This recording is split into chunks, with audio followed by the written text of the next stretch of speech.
பகவத்கீதை 13வது அத்தியாயம் சேத்ரேத்ராய விபாக யோகம்.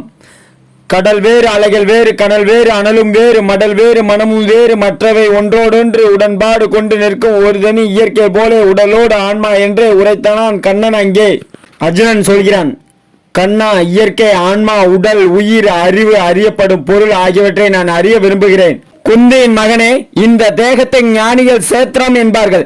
இந்த சேத்திரம் தன்னுடையது என்றறிந்தபடி இயங்கிக் கொண்டிருக்கிறதே உயிர், அதை சேத்ராயங் என்பார்கள். உள்ளே இருக்கும் உயிர் தான் எந்த உடலில் இருக்கிறதோ அந்த உடலை தன் இருப்பிடமாக கருதுகிறது. ஆகவே நீ சேத்திரம் சேத்ராயங் என்ற வடமொழி வார்த்தைகளுக்கு உடல் உயிர் என்ற வார்த்தையை பயன்படுத்துவோம். கவிஞர் கண்ணதாசன். பாரத குமாரா, அத்தனை உடலிலும் சத்தியமாக நிற்கும் உயிர் நானே. அந்த உடலையும் உயிரையும் உள்ளபடி அறியும் அறிவுக்கே ஞானம் என்று பெயர். அந்த ஞானமே என் உபதேசம். அர்ஜுனா, உடல் என்பது என்ன? அது எப்படிப்பட்டது? எவ்வப்போது எப்படிப்பட்ட மாறுதல்களை அடையக்கூடியது?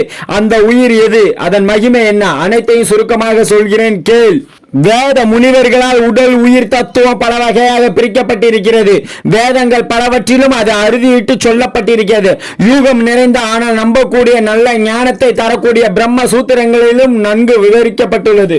உடல் உணர்ச்சி, காமம், நான் என்னும் ஆணவம், மெய், வாய், கண், மூக்கு, செவி இவை தேடும் சுகம், உணர்ச்சி கொந்தளிப்பு, ஆரவாரம், உள்ளத்தின் துடிப்பு இவையே உடலும் அதன் விகாரங்களும்.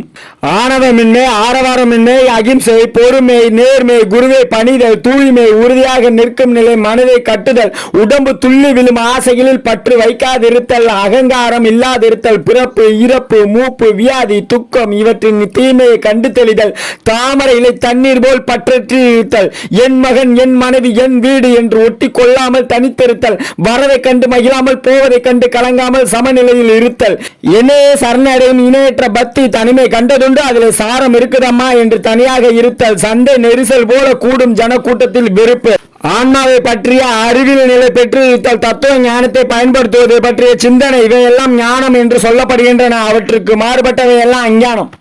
இன்னும் நீ அறிய வேண்டியது ஒன்றுண்டு. அது என்ன தெரியுமா? அது அறிந்தவனுக்கு தேவமிருதமே கிடைக்கும். அதுதான் எல்லையற்ற பரம்பொருள். அதை உண்டு என்று கூற முடியாது, இல்லை என்றும் கூற முடியாது. கண்டவர் விண்டில்லார், விண்டவர் கண்டில்லார். அந்த இயற்கையின் கைகள், கால்கள், கண்கள், முகங்கள், காதுகள் தூணிலும் உள்ளன, துரும்பிலும் உள்ளன. அங்கெங்கனபடி எங்கும் பிரயாசமாய் பரவி நிற்பது அதுவே. கை இல்லாமலே தொடக்கூடியது, கண் இல்லாமலே பார்க்கக்கூடியது, காது இல்லாமலே கேட்கக்கூடியது, தன்னை தாங்குவோர் இல்லாதது, ஆனால் அனைத்தையும் தாங்குவது, குணங்கள் இல்லாமலே குணங்களை அனுபவிப்பது. காணும் பொருள்களில் எல்லாம் அது உள்ளேயும் இருக்கிறது, வெளியும் இருக்கிறது. அசையும் பொருளும் அதுவே, அசையா பொருளும் அதுவே. அது கடுகுக்குள் கடுகு, அணுவுக்குள் அணுவு. ஆகவே அறிய முடியாதது, அது எட்ட முடியாத தூரத்திலும் இருக்கிறது, கட்டி பிடிக்கும்படி பக்கத்திலும் இருக்கிறது. அறியப்பட வேண்டிய அந்த இயற்கை எங்கே பிரிந்து நிற்கவில்லை, ஆனால் பிரிந்து நிற்பது போலவும் தெரிகிறது. அது பொருட்களை தாங்குகிறது, பொருட்களை விழுங்குகிறது, விழுங்கும் பொருட்களை மறுபடியும் தோற்றுவிக்கிறது. ஒளியுடைய பொருள்களிலெல்லாம் அதுதான் ஒளி. அது இருளை கடந்தது, மயக்கம் தெளிந்தது, அதன் பெயர் அறிவு. அதுதான் அறியத்தக்கது, தெளிந்த ஞானத்தால் அடையக்கூடியது அதுவே. அனைவர் மனதிலும் அதற்கோர் இடம் உண்டு. அர்ஜுனா, அறிவு எது, அறிய வேண்டியது எது என்பனவற்றை சுருக்கமாக சொன்னேன். என்னுடைய உண்மையான பக்தன் இதை கேட்க வேண்டியவன் அல்ல, பிறருக்கு உபதேசம் செய்யக்கூடிய தகுதியை பெற்றவன். இயற்கைக்கும் தொடக்கமில்லை, ஆன்மாவுக்கும் தொடக்கமில்லை. ஆனால் பல வகையான குணக்கேடுகளும் ஆசபாசங்களும் மனோ விகாரங்களும் இயற்கையை இருந்து எழுவனவே. உடம்பு என்னும் மேடையில் புலன்கள் என்னும் இயந்திரங்களை இயக்குவது இயற்கை. சுகத்தை துக்கத்தை அனுபவிப்பதற்கு மட்டும் ஆத்மா காரணமாகிறது.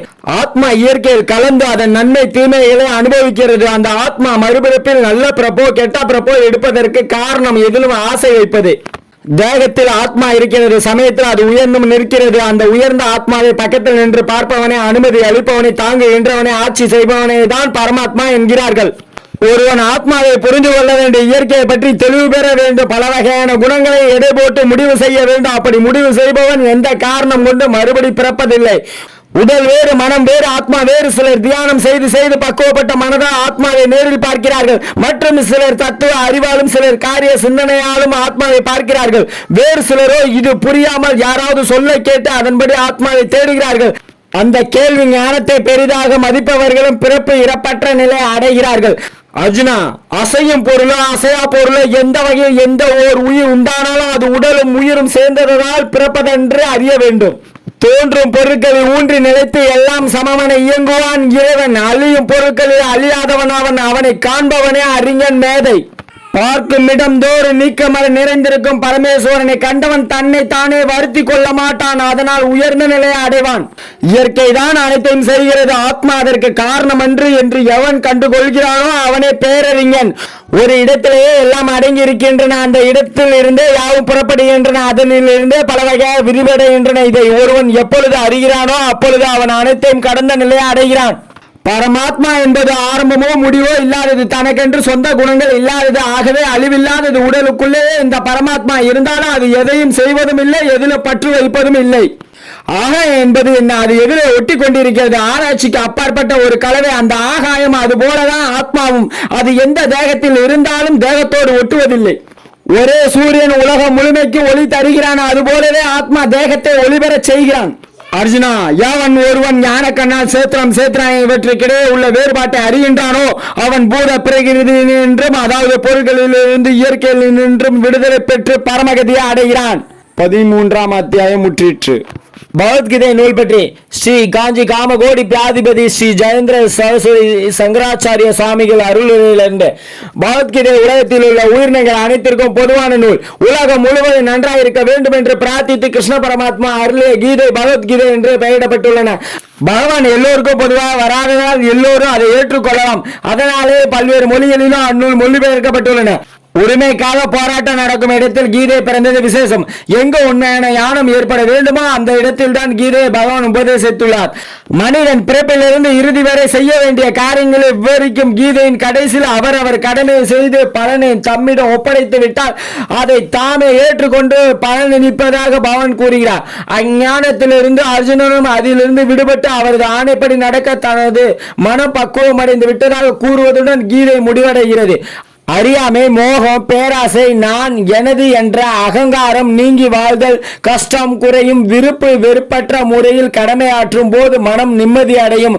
மக்கள் அனைவரும் தங்களுக்கு உண்டான கடமைகளை செய்து அதன் பலனை பகவானுக்கு சமர்ப்பித்து விட்டால் அவர்களுக்கு நல்லருளும் இன்பமான வாழ்க்கையும் அமையும்.